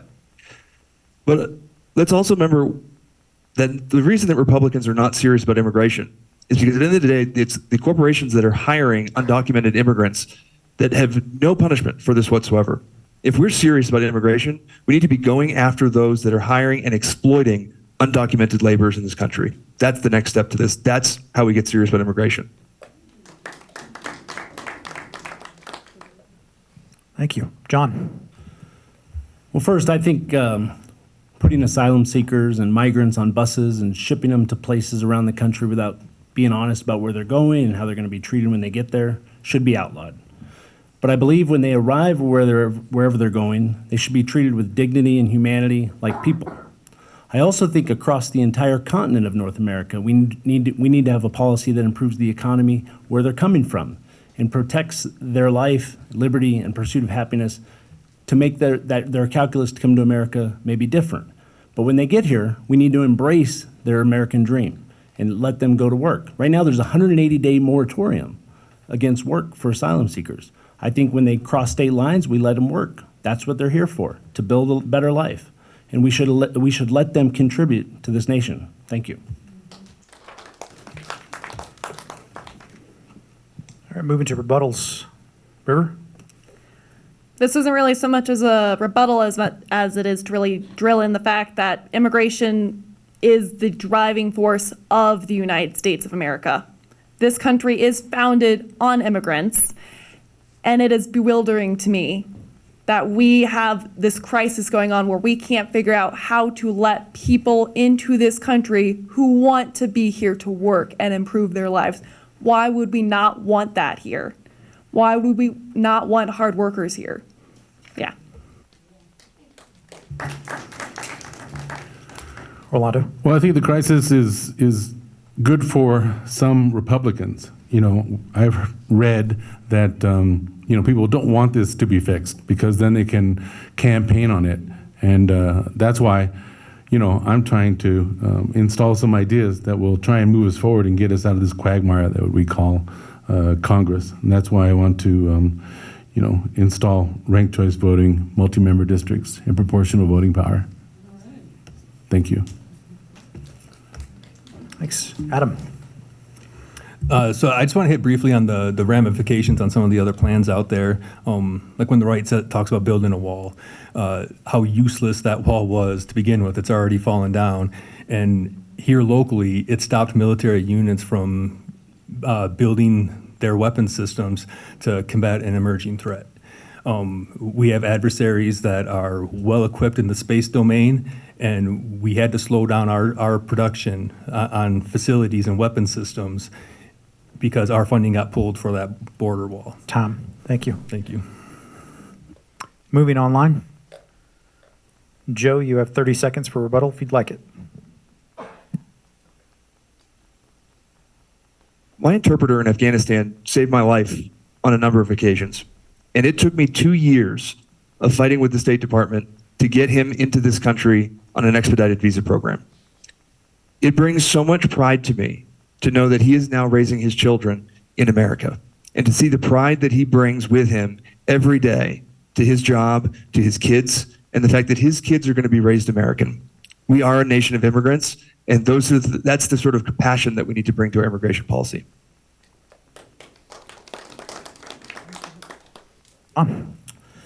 Yeah, my great-grandfather brought his family across the ocean in 1911. He worked on a farm. His son owned a farm. My dad got a college degree and taught in a school. His son has owned a business for 20 years and now is running for Congress. The immigrants that are coming here have that same dream. They want to start at bussing tables possibly, for their son to maybe own the restaurant, for their son to maybe own several restaurants, and for their son to maybe run for public office. That's the same course, the same path we've embraced all this time. Thank you. All right, that wraps up that particular question. We are now going to move to another question that was received online. This one's a little long, so you have to bear with me. When COVID, let me see, just as a reminder, Orlando, we're going to start with you here. When COVID impacted the U.S. in 2020, everything went all virtual to accommodate the lack of access society as a whole had. This change showed those that are homebound or disabled that they were able to participate when the change was made for society as a whole. Since the return to work and more face-to-face access, those accommodations have been deemed too expensive for a limited portion of the community. Since 1 in 4 Americans are disabled, what will you do as a congressional candidate to ensure that more than 25% of the community are able to participate despite being disabled? Well, I'd like to ask you to repeat that, but if I understand the question, it's more for handicapped and being able to attend virtually. And I think, one of the things that, we could do to incentivize that is to make it so that if you are handicapped and you're working virtually, you'd get a dispensation or some sort of credit for that. I think one of the things that we did when we were in COVID is we found out that we could work virtually. And it seemed like before then, we got a lot of resistance, like we just can't do that, we can't do that. And almost overnight, we've gone virtual. And I think we've got to continue to go in that direction because the climate crisis that we've talked about is going to force us to do that. If we continue to use cars, things like that in order to get to work, that's just exacerbating our climate crisis. Thank you. Adam. So this is probably one of those things that we didn't get a whole lot of response from Doug Lamborn on, because up front, I don't know. Like that is a great question, and as a constituent bringing that question to me, it's written down, and we'll have a plan for that, because you're absolutely right. It's unacceptable that we have people who want to contribute to our society sitting at home and being undervalued. That needs to be fixed. So when I get into office, that's going to be something that I look at in order to create a program that enables people to get access to computers and internet and things like that in order to be productive members of our society, because they want that and they value that. They want to be valued in our communities. So thank you for bringing that up. I appreciate it. Thank you. And now moving online, Joe, you have 60 seconds. This is a deeply passionate issue for me. Growing up, my mother had multiple sclerosis, so I have lived the experience of being someone that's the child of someone who's disabled. I worked for Easter Seals, the organization that literally wrote the Americans with Disabilities Act. This is something that is tremendously important to me, and it goes well beyond just when we're talking about workplace accommodations. Hybrid works, all of these things, is an economic enabler. As a husband with a dual working family, we couldn't function without the flexibility that we get through remote work. And so this is something that I see as an economic benefiter, and something that not just for disabled, but for all folks, to make sure that we're protecting workers and that we're getting them the access that they need so they can be as productive as they are. Thank you. John. Yeah, thank you. I think this topic is very relevant to this district. We have many disabled veterans in this community that are still relatively young and want to work and want to contribute. I think virtual work is an accommodation that should be made to those that need it, just like ADA ramps, in the 90s.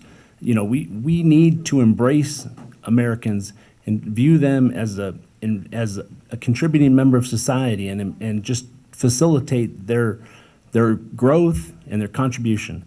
And I think we should absolutely embrace that. We should maybe propose legislation that demands employers to accommodate such disabilities, and I would support stuff like that. Thank you. River. So as someone who is an educator during the pandemic at a higher education facility, UCCS, I have seen a lot of students who have adapted actually quite well, and some students prefer the hybrid option. We're the greatest technological country in the world, and adaptability is key to this success. We should be appropriating more funds into this technology and creating more equitable programs for those with disabilities as well. We need to help our underrepresented communities and increase training into this technology so that way everyone can take advantage of this as well. Thank you. Orlando.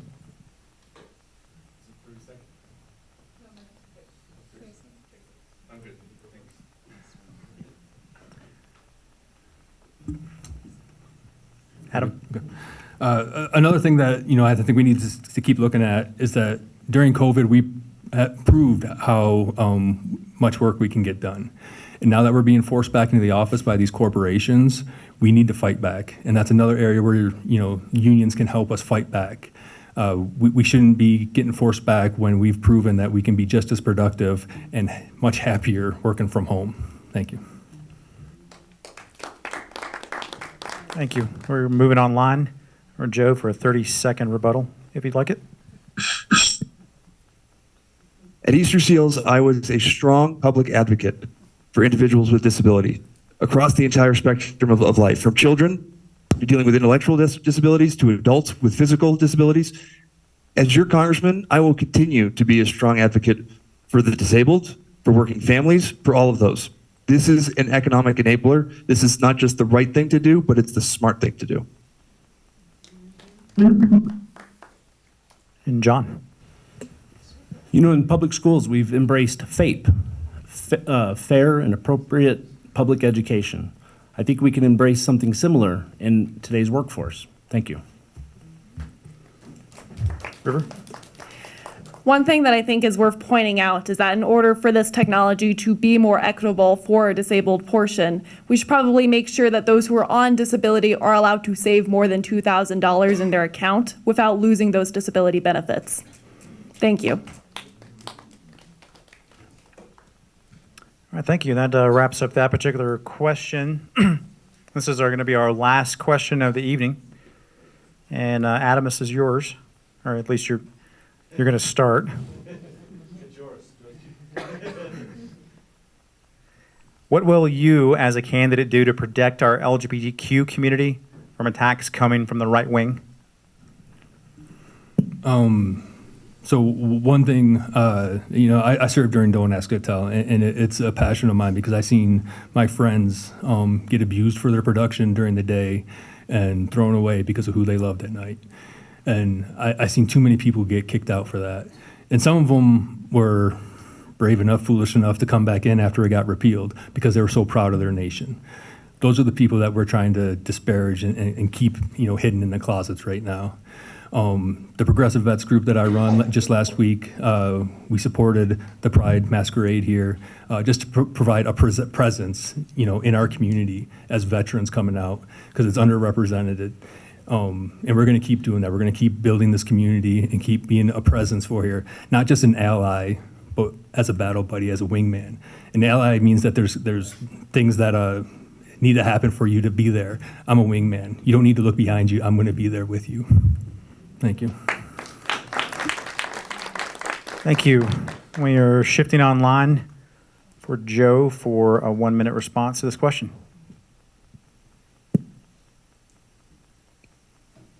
I think the number one thing is we need to make sure that every protection that we have is written explicitly into law. If we see the things that have come down through the Dobbs decision, the last thing we want to see is protections that have already been granted through the court rescinded because we have not taken the necessary steps to put that into actual federal law.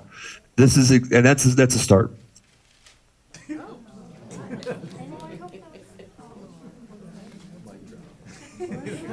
Educational perspective to make sure that at all stages of life, our LGBT community is embraced, engaged, and protected by all of us.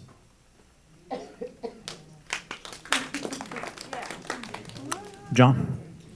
Yeah, a couple things here. One of the first things I'll do is I'll propose legislation that prohibits a potential president who just engages in troll and revenge and culture war politics to change policy and ban LGBTQ members from serving who are currently there. They're there, they're serving, and they should still be able to serve there. I'm also going to talk about Roe v. Wade. At its core, Roe v. Wade was a matter of individual rights to privacy. It's rooted in the First, Fourth, Fifth, Ninth, and 14th Amendments. And by stripping Roe v. Wade, we've allowed the court to say your right to privacy is not absolute. And so I think we absolutely need to pass legislation that codifies Roe and make sure that everybody understands that the right to privacy is a fundamental right in America. Thank you. River? Well, as a member of the LGBT plus community who has seen us get discriminated against and our lives threatened time and time again, I can say that what we need is representation, and we need people to fight for us with that representation. Earlier today, I was at the Denver Capitol, and I got to see my own House District representative advocate for non-legal name changes for people like me, and that means a lot to me. I want to see more people like me representing the LGBT plus community. Honestly, this is at the heart of everything. Everyone deserves representation. Everyone deserves to be treated as an equal member of society and not have to feel threatened just to use a bathroom. Thank you. Orlando? Well, I think, like River is starting to say, I think, it's part of a bigger conversation. It has to do with healthcare. It has to do with, who are we basically trying to use as a campaign And so when you talk about healthcare,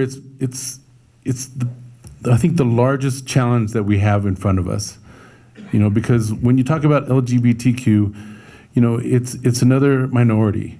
It's another person that is being used to as campaign fodder. And so, what we've got to do is start looking at why are we afraid, and hatred is just a way to use fear.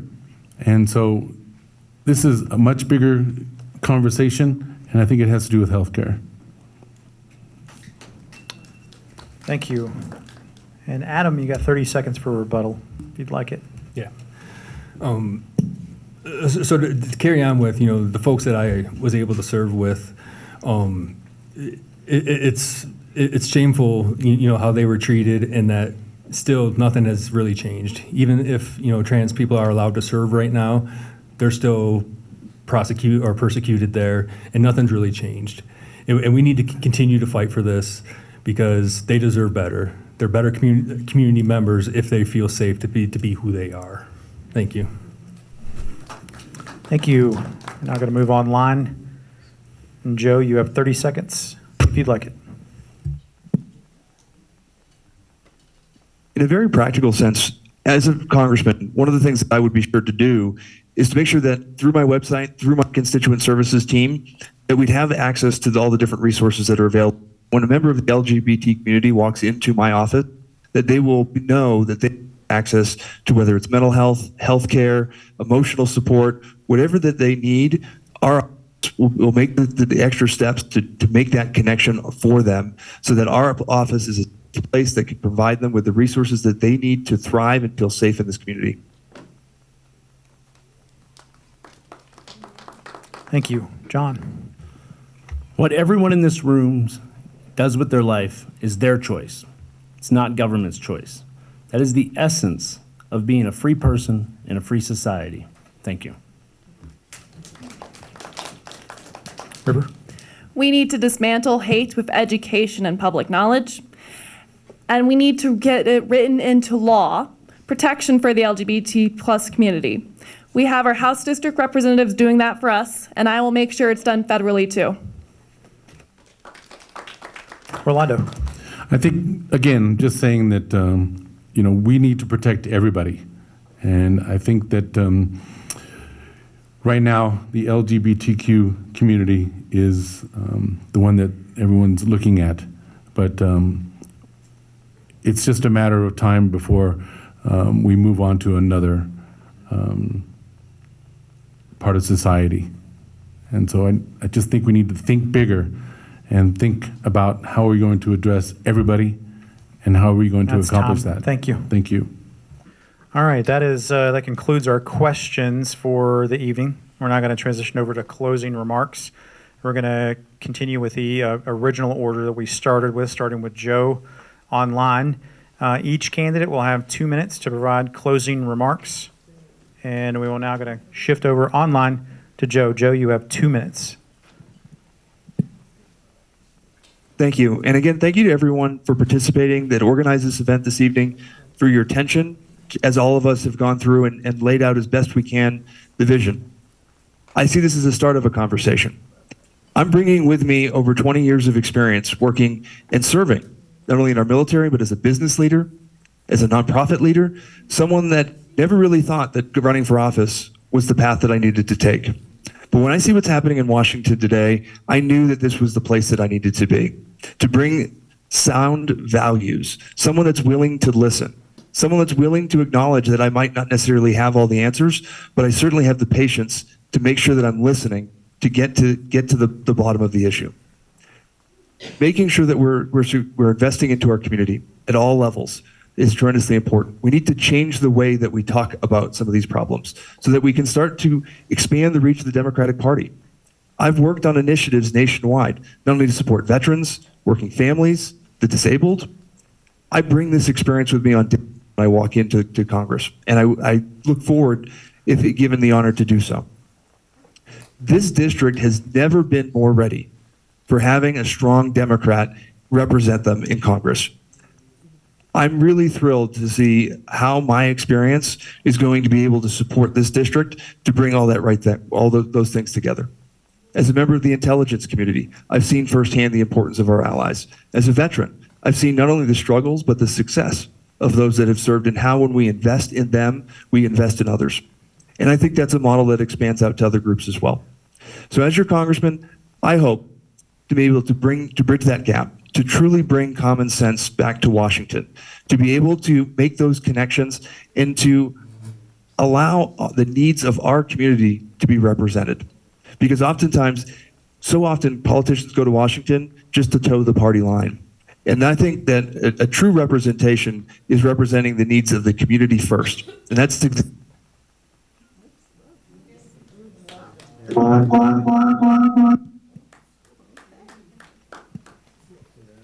That was Tom, right? Okay. I would hope so. John? Yeah, I would just like to thank everyone, people online, volunteers, the IBEW. I think we should nominate a candidate who can win in November, who has a history of solving problems. I think we should nominate a candidate who is currently in compliance with the FEC regulations. I don't think we can wait till this district naturally represents a Democrat in 6 or 8 years. I don't think our democracy can wait that long. I think we need to flip the House to a Democratic majority this election. And I think if we nominate the right person, we can do it. I also think, as the Democratic Party, we should nominate a Democrat who's been a Democrat their entire life and voted for Democratic candidates as long as they've been eligible to. I think the Republican Party made a mistake by letting an outsider come into their party and now control it. And he's destroyed it. And I don't think we should let that same thing happen here. I've supported every Democrat since 1996 on the top of the ticket for president. And there's not one of those that I feel, in hindsight, wrong about. Al Gore was better on the climate. George Bush was going to keep us in Iraq. John Kerry wanted to get us out. Barack Obama was a transformational president. And Hillary was going to prevent us from getting Donald Trump. So I stand by every vote I've ever placed for a Democrat, and I'm proud to be a Democrat, and I have it on my signs, Democrat, and I have it on my website. I don't hide from the fact that I'm a Democrat. I'm proud to be a Democrat. And so I think that I have a history of bridging divides and working with people that I don't always agree with and that I don't always have similar viewpoints with. But we can get in the room, we can talk, we can have coffee, we can have a beer, we can play golf. And I think that that's what I'll bring to Washington, is the ability to work with people from the other side of the aisle. Thank you. Thank you. River? Well, I want to thank everyone for coming here tonight. I really appreciate it. I know it's late. And tonight I'm reminded of the profound resilience that defines both our district and our state and our nation. We face challenges of courage, determination, and remarkable ability to rise above adversity. Our youth are the future of our state and our nation, and it's our responsibility to ensure that they have the support they need and the opportunities to be able to thrive. From access to quality education and affordable health care, to meaningful employment and a sustainable environment, we must prioritize policies that uplift and empower our residents. We have seen firsthand the potential and promise of our youth, and I am committed to being a champion for their needs and an advocate for their aspirations. As a scientist and as a woman who has been raised here in Colorado her whole life, I understand what is at stake for our future generations, and I understand the importance of investing in our young people and equipping them with the tools they need to succeed in an ever-changing world. We need leaders with empathy, and we need leaders with compassion. I also know that our youth face unique challenges, from student loan debt to mental health issues to an existential climate change threat. It is imperative that we listen to their voices, address their concerns, and work together to create a brighter, more equitable future for all of us. Together, let's build a future that we can thrive in, where our dreams are within reach and where hope triumphs over adversity. I am River Gasson, and I will represent you and our shared values in Congress. Thank you. And thank you. Orlando? So, thank you, everybody, for being here. Thank you for everybody online. Thank you to everyone that organized this. I want to say that I think, those of us up here and online generally agree. And I think, we are Democrats at our core. And I think that I want to be able to build bridges and be able to get us moving forward. And my challenge to you is to, ask each one of us, what changes are we going to make as we move forward? And I think I'm the one that has some ideas about how we change the way we're doing Congress, the way that we do politics. And I think my ideas about ranked choice voting, about multi-member districts, about proportional voting power are going to get us so that we don't have gerrymandering. We don't have costly votes where, like for the mayor, that we've had to vote twice. It's cost us $1 million just to do that. I think those are the ideas that I'm running on. Those are the ideas that I think are going to be able to move us forward. And I'd love to talk to you more about that and how we can actually make changes that will not have us continue to beat our head against the wall. Because, even if any one of us get in there, it's still going to be business as usual. And that's why I want to challenge you to ask each and every one of us, how are we going to make changes to the way that we do business here in America? Thank you. Thank you. Adam. So we all know how big this election is, right? And we know that our climate has changed drastically in the last couple months. And now with the right candidate, this is a flippable seat. We can sit the first Democrat ever in this seat. And I think we can do that with my plan to raise the tide. Because when you raise the tide, you raise all the ships. And so if we start building these mass transit systems and we start having these stops along the way where small businesses can start flourishing again, we raise that tide. We create opportunities for everybody. To get started on these big projects, we need funds. We need the millionaires and billionaires of this world to pay their fair share and actually start to carry their weight, because we've been carrying them far too long. But we also have to understand that this isn't a one-way street either. We don't just ask for stuff and not give anything back in return. If we're getting a mass rail transit system, if we're getting universal health care, then we need to provide happy, healthy workers who show up on time because the rail system is reliable. And we're going to provide workers who are well-trained and stay in their positions more than 2 years because they don't need to jump around and look for the best healthcare plan. These are the responsibilities that we have back to our own economy also. So we need to remember this two-way street. And finally, I just wanted to say thank you to all you guys coming out here tonight. I've been retired for 2 years now, and I've been able to get into our community and be around more like-minded individuals. For 20 years, I was definitely the oddball in the room. So thank you for coming out and being passionate about this stuff. It is so important that we stick together and go forward as a team on this. So thank you for being here. Please, I'll be back at my table. Come talk. If you have any issues you want to bring up to me, I'm here to listen. Thank you all. Thank you very much. How amazing is it that this is the group of Democrats we get to choose for CD5? Let's give them all a round of applause.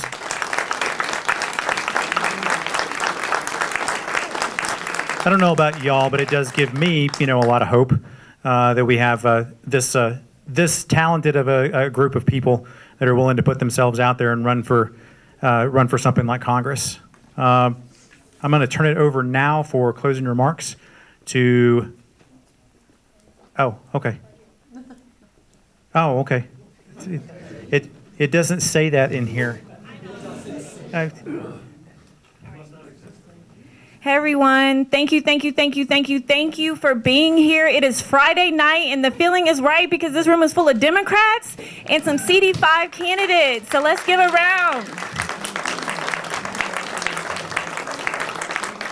All right, so I'm going to keep it short because we have been here for some time, but I just want to give 3 reminders. y'all. We are in this together. We can't do this alone. We can't get one of these candidates elected in November without each one of you participating in some way. The first thing is, if you haven't already registered to participate in CCAC, there are QR codes on every candidate's table and a QR code on your way out the door. Please register so that you can participate in our combined caucus and assembly and convention. Haha, CCAC. The second thing is, if you love the accessibility of today, you're like, ooh, that audio was so amazing, or it could be better. We are calling for folks to donate. It costs about $2,000 for us to get the soundboard that we need to make these events professional, okay? So what that means is, if you're a person who's like, hey, I may have a little extra money from my tax return that I could donate to the party, just know that we need a soundboard so we can continue to create events like this going on for the rest of the year for all of our candidates. That's my second call. So if you're able to donate, please do. The third, talk to your friends about this event tonight. Talk to them about the candidate that really resonated to you and pitch them to register to attend CCAC. Okay, so that's it, y'all. Register, attend yourself, donate to the party, or persuade a wealthy friend that you know to donate to the party so we can get our soundboard. And then the last is, talk to your friends and persuade them to participate in this wonderful process. And with that, everyone who was at home and bared with us with our tech difficulties, I appreciate you. And making our party accessible is a top priority, and making sure folks can always call in at home. And with that, I'm giving everyone back their time. Please go talk to the candidates and some of our activists at the back who have maybe petitions or things to sign to fight and defend our democracy. So don't just run out. Try to check in with folks before you go. And thank you, thank you, thank you.